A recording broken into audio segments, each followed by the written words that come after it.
ಈ ನೆಲದ ನೀರು ಗಾಳಿ ಅನ್ನವನ್ನ ಸೇವಿಸಿಕೊಂಡು ಕನ್ನಡದ ವಿರುದ್ಧ ಮಾತನಾಡ್ತಕ್ಕಂಥದ್ದಾಗ್ಲಿ, ರಾಜ್ಯದ ವಿರುದ್ಧ ಪಿತೂರಿ ನಡೆಸ್ತಕ್ಕಂಥದ್ದಾಗ್ಲಿ, ಇದು ಯಾರು ಕೂಡ ಸಹಿಸ್ಕೊಳ್ಳೋದಕ್ಕೆ ಸಾಧ್ಯ ಇಲ್ಲ.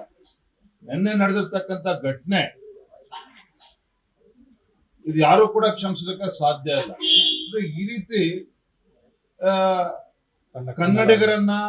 ಕನ್ನಡಿಗರನ್ನ ತೇಜೋದ ಮಾಡ್ತಕ್ಕಂಥದ್ದು, ಅವಮಾನಿಸ್ತಕ್ಕಂಥದ್ದು, ಅದು ನಮ್ಮ ನೆಲದಲ್ಲಿ ಇಟ್ಕೊಂಡು ಇದನ್ನು ಯಾರು ಕೂಡ ಕ್ಷಮಿಸೋದಕ್ಕೆ ಸಾಧ್ಯ ಇಲ್ಲ. ಇಲ್ಲಿ ಅನೇಕ ಕನ್ನಡ ಪರ ಹೋರಾಟಗಾರರ ಹೇಳಿಕೆಯನ್ನು ಕೂಡ ನಾನು ಗಮನಿಸ್ತಾ ಇದ್ದೆ. ಖಂಡಿತ ನಾವೆಲ್ಲರೂ ಸಹ ಕನ್ನಡಿಗರು ಇವತ್ತು ಈ ರೀತಿ ದುರಾಕ್ರಮದ ವಿರುದ್ಧ ನಾವೆಲ್ಲರೂ ಕೂಡ ಧ್ವನಿ ಎತ್ತಬೇಕಾಗಿದೆ. ಈ ರೀತಿ ಷಡ್ಯಂತ್ರಗಳು, ಪಿತೂರುಗಳೇ ನಡೀತಾ ಇದ್ದಾವೆ. ಇವ್ರನ್ನ ಹತ್ತಿರ್ತಕ್ಕಂಥ ಕೆಲಸ ರಾಜ್ಯ ಸರ್ಕಾರ ಕೂಡ ಮಾಡ್ಬೇಕಾಗಿದೆ, ನಾವು ಕೂಡ ಮಾಡ್ಬೇಕಾಗಿದೆ. ನಿನ್ನೆ ರಾತ್ರಿ ಶಾಸಕ ಹರೀಶ್ ಅವರ ಬೆಂಬಲಿಗನ ಮರ್ಡರ್ ಆಗಿದೆ. ಕಾನೂನು ಈ ರಾಜ್ಯದಲ್ಲಿ ಕಾನೂನು ಸುವ್ಯವಸ್ಥೆ ಹದಗೆಟ್ಟಿರ್ತಕ್ಕಂಥದ್ರಲ್ಲಿ ಎರಡು ಮಾತಿಲ್ಲ.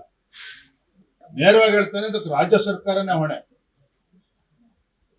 ಮೊನ್ನೆ ದಿನ ಕಳೆದ ವಾರ ಮೈಸೂರಿನಲ್ಲಿ ಉದಯಗಿರಿಯಲ್ಲಿ ನಡೆದಿರ್ತಕ್ಕಂಥ ಘಟನೆ, ನಾಳೆ ದಿನ ನಾನು ಕೂಡ ಮೈಸೂರಿಗೆ ತೆರಳುತ್ತಾ ಇದ್ದೇನೆ. ಅಲ್ಲಿ ಮೈಸೂರು ಚಲೋ ಆಂದೋಲನ ಕೂಡ ನಡೀತಾ ಇದೆ. ಎಲ್ಲ ಒಂದ್ ಕಡೆ ರಾಜ್ಯ ಸರ್ಕಾರ ಕಾನೂನು ಸುವ್ಯವಸ್ಥೆ ವಿಚಾರದಲ್ಲಿ ಸಂಪೂರ್ಣ ವಿಫಲ ಆಗಿದೆ. ಉದಯಗಿರಿ ಘಟನೆ ಇರ್ಬೋದು, ಪೊಲೀಸ್ ಸ್ಟೇಷನ್ಗೆ ಇವತ್ತು ಪುಡಾರಿಗಳು, ದೇಶದ್ರೋಹಿಗಳು ನುಗ್ಗಿ ಅಲ್ಲಿ ದಾಂಧಲೆ ಮಾಡ್ತಾರೆ ಅಂತೇಳಿ ಅವ್ರು ರಕ್ಷಣೆ ಮಾಡ್ತಕ್ಕಂಥ ಕೆಲಸ ಕಾಂಗ್ರೆಸ್ ಸರ್ಕಾರ ಮಾಡ್ತಾ ಇದೆ. ದರೋಡೆಗಳು ನಡೀತಾ ಇದೆ, ಕೊಲೆಗಳು ನಡೀತಾ ಇದೆ. ನಿನ್ನೆನೂ ಕೂಡ ಬೆಂಗಳೂರಿನಲ್ಲಿ ನಡೆದಿರ್ತಕ್ಕಂಥ ಘಟನೆ, ಇವತ್ತು ಅಶೋಕ್ ನಗರದಲ್ಲಿ ನಡೆದಿರ್ತಕ್ಕಂಥ ಘಟನೆ, ಇವತ್ತು ಬೆಂಗಳೂರು ಸುರಕ್ಷಿತವಾಗಿಲ್ಲ, ರಾಜ್ಯದಲ್ಲೂ ಕೂಡ ಇವತ್ತು ಸುರಕ್ಷತೆಯಿಂದ ಯಾರು ಕೂಡ ಓಡಾಡದಿರ್ತಕ್ಕಂಥ ಪರಿಸ್ಥಿತಿ ನಿರ್ಮಾಣ ಆಗಿದೆ ಅಂತ ಹೇಳಿದ್ರೆ ಇದು ರಾಜ್ಯ ಸರ್ಕಾರನ ಜವಾಬ್ದಾರಿಯನ್ನ, ಹೊಣೆಯನ್ನ ಹೊತ್ಕೋಬೇಕಾಗ್ತದೆ. ಮಾನ್ಯ ಗೃಹ ಸಚಿವರು ಅವರ ಹೇಳಿಕೆಯನ್ನ ಗಮನಿಸ್ತಾ ಇದ್ದೆ. ಎಲ್ಲೊಂದ್ ಕಡೆ ರಾಜೀನಾಮೆ ಕೊಡ್ಬೇಕು ನಾನು ಅಥವಾ ಕೊಡ್ತೇನೆ ಅನ್ನೋ ದಾಟಲ್ಲಿ ಮಾತನಾಡಿದ್ದಾರೆ. ಇದು ಅವಿವೇಕತನದ ಪರಮಾವಧಿ.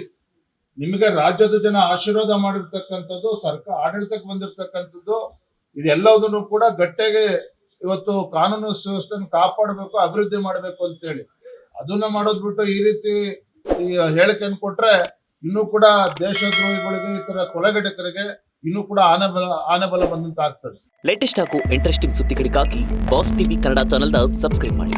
ಹಾಗೆಯೇ ಬೆಲ್ ಐಕಾನ್ ಪ್ರೆಸ್ ಮಾಡಿ. ಇದರ ಜೊತೆಗೆ ಫೇಸ್ಬುಕ್, ಇನ್ಸ್ಟಾಗ್ರಾಮ್, ಎಕ್ಸ್ ನಲ್ಲೂ ಮಿಸ್ ಮಾಡದೆ ಫಾಲೋ ಮಾಡಿ.